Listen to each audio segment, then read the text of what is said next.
What up, fam? It is Superhero Week, DC Comics this week. This Thursday, Supergirl drops. Technically Wednesday, but you know your boy can't go see that one yet. I gotta go be faithful to what I do. But your man's will be in there on a Thursday night, getting ready to fly out. Friday is the official day. Then it releases everywhere. But I can't wait. Enough of the talking. You know what I do. I start with me, you, and the crew. Now pull up, homie. The number you have dialed is not available at present. Please leave your message after the beep. Yeah, trendsetter, whoa, league of my own, it don't get better. No, read what I wrote, I'm a bestseller. Yeah, reach for my goals, hit it dead center, hit it dead center. Bullseye, hit it the most, there's no misses. Something like fish in a barrel, it's no different. Blindfold on me, I still got the most vision. Trendsetter told them before, but they don't listen. Afro Tug Nation.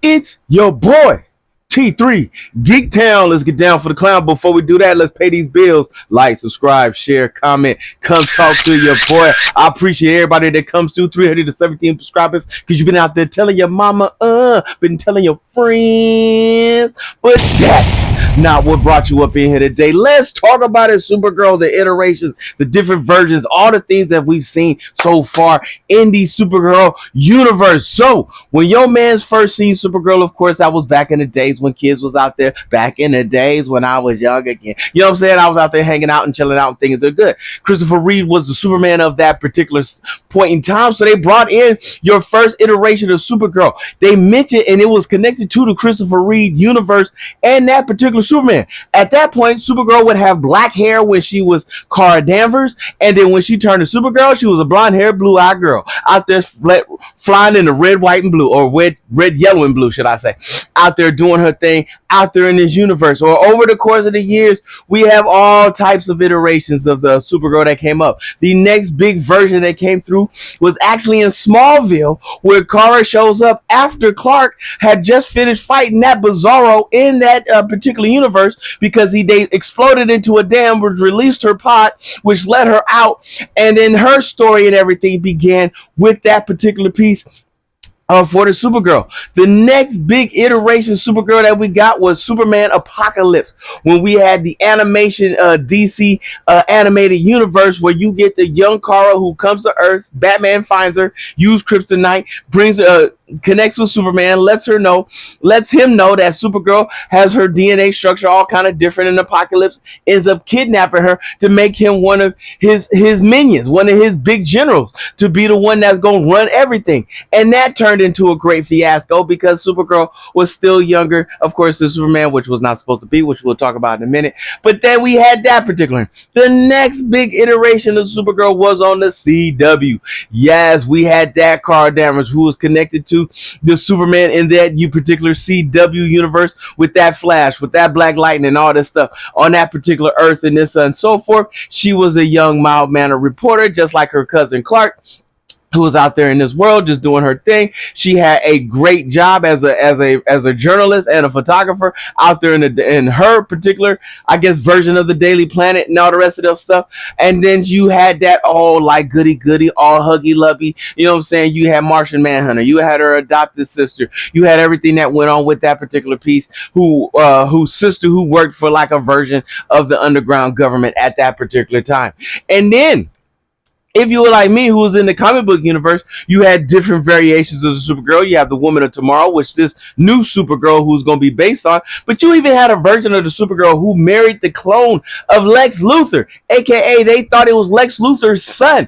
And that was a different fiasco at that particular time. Folks was infuriated that she was standing up and working with Lex Luthor, but apparently his son at that time, of course, he was keeping secrets, and then she finds out later on, and everything else that goes wrong. The divorce of the century. It was absolutely positively crazy. And now we have this James Gunn's universe version of Supergirl, which we are bringing in. Which Supergirl is this? This is going to be the Supergirl. As always, the story is never any different. Supergirl was sent to the planet to find her cousin. Now, are they going to actually do this one, or protect her cousin, should I say? Or doing that version? I'm not quite sure yet, based on how things are being played out from the trailers that we've seen. But the original story is Supergirl is sent off out in space with Kal-El. Both of them fly into space. She gets caught in a time warp where her pod never reaches Earth for over 33 years, where Superman has become grown, adopted, and raised by the Kents, and he has become Superman. By the time she crash lands on Earth, she's still in the teenage years, and realizes that her cousin grew up without her and out her protection because she was sent to protect him, and she could not do so in that particular time. Well, he ends up trying to help her, trying to bring her about, and help her to invigorate into the ways of Earth, and how she becomes Supergirl as she takes on the persona of Superman, seeing that they're both Kryptonians. They both are from the House of El, this and so forth, and so that all those things went out. This particular version of Supergirl seems to be almost that way. You know that she's still on Krypton when Superman gets sent away in his pod. You know that she is a part of what happens with Brainiac, or what I'm assuming is what happened with Brainiac with Kendor, because this girl is a part of everything that happened with her family, because she was there on Krypton. As she grew up, she knew her life. Everything we knew was on Krypton. So we're going to get a very broken, drunken, sour, out of sourpuss kind of a Supergirl, but with a sarcastic flair, and the development of her character, how she goes from an angry teen to one of the most powerful women in the universe. And so we are now beginning this journey. This is the second movie of the DC Universe James Gunn version. We have yet to see what is going to continue on from there, because the next movie is still a Superman movie. So we still don't know what's the next pieces. We also know a Green Lantern piece is coming, but that's not what we're talking about today. So tell me about your version of Supergirl that you remember, that you came across, that you found that was very interesting, that you liked, either it's comic book, television, animation, cartoon, whatever the case may be. What version of Supergirl did you see that you liked, that you came across? Woo! I said a lot, said nothing, and said much, and all in the same breath. I hope I did not confuse you. If so, hit your boy up. I will clarify everything. Oh, here we go. You know what it is when the song comes on. It's time for your man to get long and get strong. If you see a man's in the streets, hit him with the beats. Hit him with a jingle jangle, baby. Jingle jangle. Like, subscribe, share. Let's go.